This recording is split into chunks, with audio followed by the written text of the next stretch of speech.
Let me explain. No, there's too much. Let me sum up. I'm making a pedal-powered floor scrubber for a local dog school. I thought that the same pedals that drive the bike could theoretically power the floor scrubber plate. I just needed to get the gearing right. The bike must go slow and the scrubber must spin fast, both from the same pedaling speed.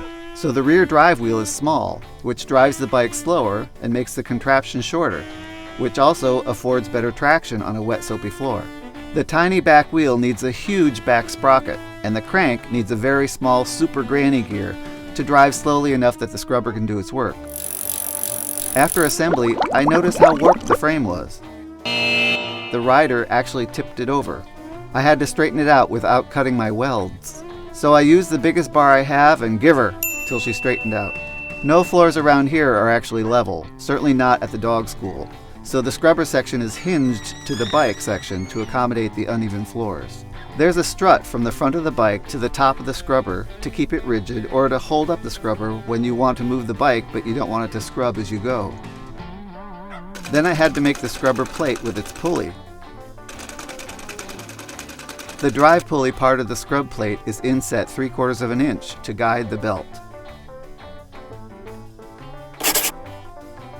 Yes, that's right, I cut a circle with a straight cut radial arm saw.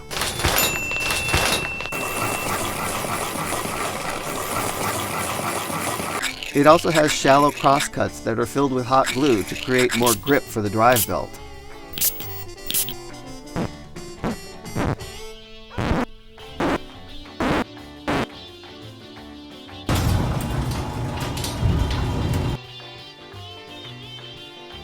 Luckily, I had the right size drill bit for the scrubber plate axle. It just took a long time to get through 3 layers of 3/4 inch plywood.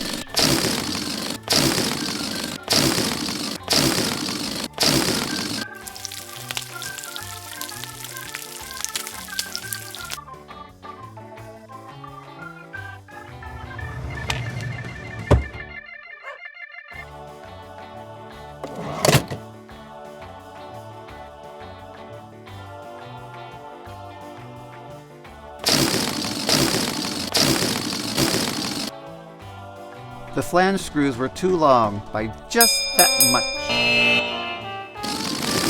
I backed them out and made them shorter on the grinder.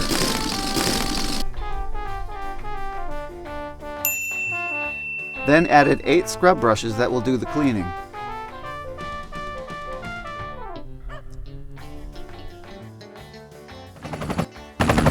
The scrub plate axle is held to the frame with pillow block bearings. Some of the brushes bent up over the scrubber plate and hit the belt. They had to be dealt with severely.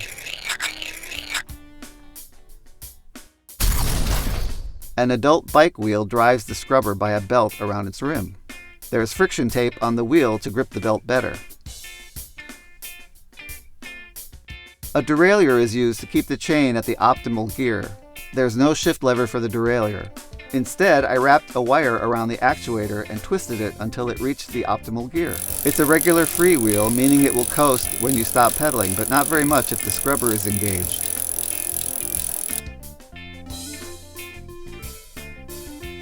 The drive belt is made from a treadmill tread belt. I needed 2 pulleys to guide the belt from the plane of the wheel to the plane of the scrubber plate.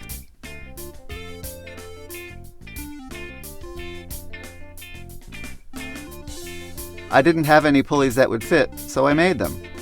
First, I tried to lay the skateboard wheel into a pulley on my drill press. Not so much. Then I put nails in the skateboard wheel and bondoed the nails together to form the wall of the pulley. Achieving the correct orientation for those 2 pulleys was the most difficult part of this build. Because the drive belt overlaps where it's glued and sewn together, one pulley had to provide adjustable tension. I achieved this with a sliding mount, which pulls the belt tight with a spring on either side of it. The ratio is 1 revolution of the pedals equals 1/4 turn of the drive wheel, which advances the machine 13 inches. And the same revolution of the pedal spins the scrubber plate around twice.